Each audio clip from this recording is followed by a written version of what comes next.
আসসালামু আলাইকুম আরহামতুল্লাহি ওয়াবারাকাতুহু। প্রিয় ভাই, আজকে আমি আলোচনা করব দোকানে ভরপুর বেচাকিনা হবে, ব্যবসায় লাভবান হতে চাইলে এই ছোট্ট আমলটি করুন। প্রিয় ভাই, সবাই চায় যে তার ব্যবসা দোকান যেন বেশি বেশি করে চলে, কাস্টমার আসে। কিন্তু এতটুকুন আপনাকে বলবো, দোকানে যে আপনি বসে আছেন, মনে মনে মনে মনে মনে মনে আপনি একটা কাজ করবেন, আস্তাগফিরুল্লাহ আস্তাগফিরুল্লাহ আস্তাগফিরুল্লাহ বলতেই থাকবেন। বরকতের জন্য ইস্তেগফার খুব জরুরি। তো দোকান খোলার সময়তে বিসমিল্লাহ পড়বেন আর দোয়া করবেন মনে মনে। আর যখন বসে থাকবেন কাস্টমার নাই, তখন আপনি কি করবেন, দুরূদ শরীফ পড়বেন। এছাড়া সততা বজায় রাখা, ক্রেতার সাথে ভালো ব্যবহার করা, নিয়মিত সাদকা করা, 5 ওয়াক্ত নামাজের সময় মতো আদায় করা ব্যবসায় বরকত আনে।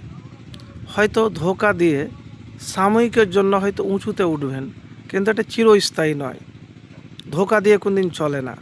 ব্যবহার সততা না থাকতে গেলে আপনার ব্যবসা কোনো দিনই চলবে না। কসম খেয়ে যদি মাল বিক্রি করেন, তাহলে জান্নাতে আপনার যাওয়া হবে না। আর কসম করে মাল বিক্রি করতে নবীজি সাল্লাল্লাহু আলাইহি সাল্লাম মানা করেছেন। তাই 2 টাকা লাভের জন্য, 10 টাকা লাভের জন্য, কিছু লাভের জন্য কখনো কসম খেয়ে মাল বিক্রি করবেন না। তো দোকান খোলার সময়তে বিসমিল্লাহি আলা বারাকাতিল্লাহ পাঠ করবেন।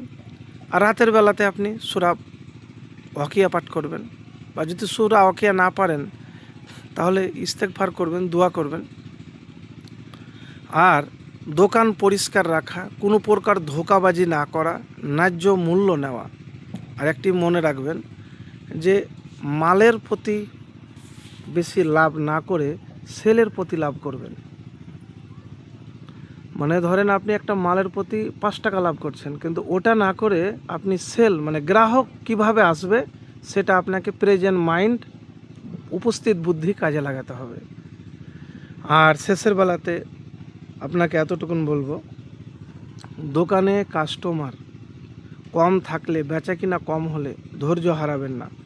ধৈর্য ধরে আল্লাহর উপর ভরসা রেখে যে আমলগুলির কথা বললাম, এই আমলগুলি করবেন। আল্লাহর কাছে চাইবেন, আল্লাহ দেনেওয়ালা। হয়তো আপনি মনে মনে ভাবছেন যে আমি চাইছি হয় না কেন। বিশ্বাস রাখেন, ধৈর্য রাখেন, আল্লাহর কাছে কান্নাকাটি করে চান, আবার চান, চাইতেই থাকুন। ইনশাল্লাহ ফলাফল পাবেন, হঠাৎ ধনী হয়ে যাবেন।